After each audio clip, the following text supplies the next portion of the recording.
And then this device lets you do the kind of exercises you would do in a gym. So you can do presses, and you can do lifts, and you can do squats.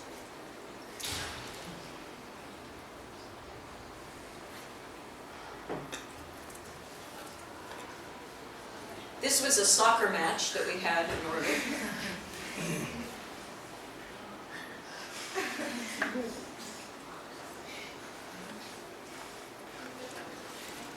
This is a pretty good goal here. I think that's a good goal. You can see somebody running on the treadmill in the back.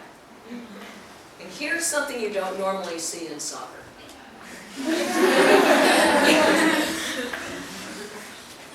The crew can bring their own music, bring their own books to read. We used to bring books, now we bring them on an e-reader.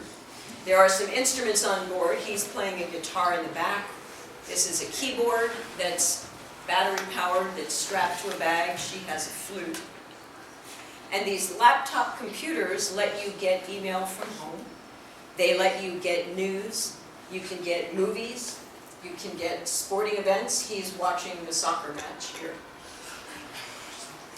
Here's how you take a bath. Remember the ball of water on the hands? Well, here's the ball of water, and you put it on you. So you put on a ball of water, spread it around, take a washcloth and soap yourself, put on another ball of water, spread that around, then you take your towel and you wipe it off. So you wash this part, and then you wash this part, and you wash this part. So taking a bath takes quite a while. This is shaving. Shaving is normal. You have an electric battery-powered razor or a straight razor.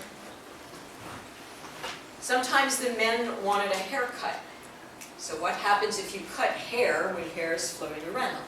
So this cuts hair, and then it sucks the hair into the tube. Now this is our Italian woman on board, and she wanted to have her hair cut.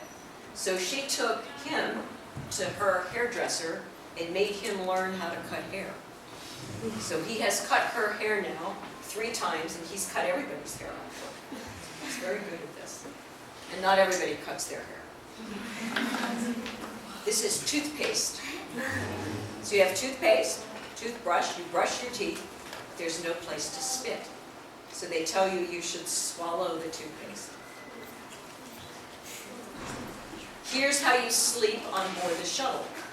Everybody has a sleeping bag, and you tie the sleeping bag to the ceiling or the wall or the floor. You get in, you zip it up, and you take these straps and you tighten them, and whatever you don't strap in floats. But because there is no gravity, your hand doesn't fall asleep. Except sometimes in the morning you wake up and you see a hand in front of you. Then you put your head on the pillow, which is a piece of foam, and you strap your head to it.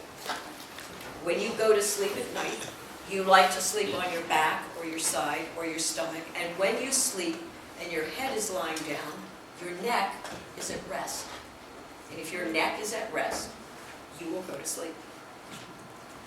On board the space station, everybody has their own private little compartment to sleep in. It's not very big, so you can see she has her sleeping bag inside, and it's about the size of that closet right there. That's what you sleep in. Okay, here's the toilet. So here's the way that works. There are straps on the floor. You slide your toes underneath of the straps. You pull this hose down off the wall, and you hold it in the right place for liquid. And boys and girls hold it all in the same place. Then you start your liquid coming, and it sucks the liquid down the tube, and it stores it in a tank in the back. Then it is processed back into drinking water. Like the crew likes to say, making tomorrow's coffee out of today's coffee. But that's how you get your drinking water. So no one has ever complained about that. Solid, other things that you do, there is a seat. You put a bag in there, you lower the seat, you hold yourself onto the seat, because you wouldn't want to float off. And you do what you're going to do. And then you have tissues and wipes to clean up.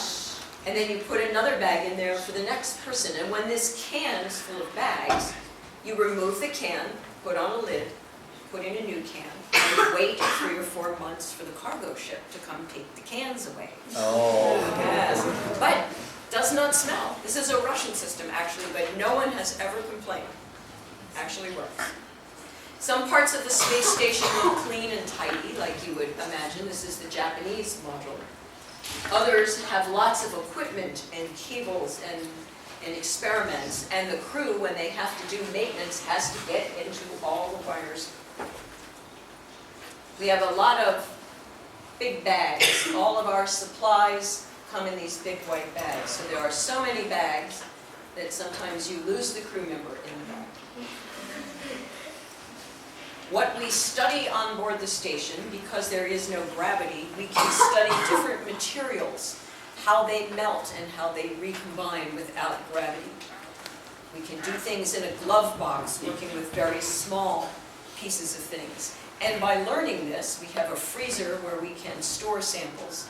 Learning how something works without gravity helps us do it better on the Earth with gravity. One crew member decided he wanted to grow a zucchini plant.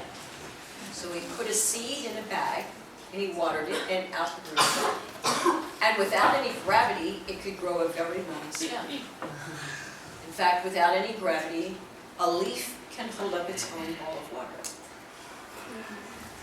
And then we are the experiment. Understanding how the body operates without gravity is important. So they're measuring her breath while she exercises, taking blood so that we can understand how blood changes without gravity, studying what happens inside the eye. We can also send crew members outside to do the spacewalk.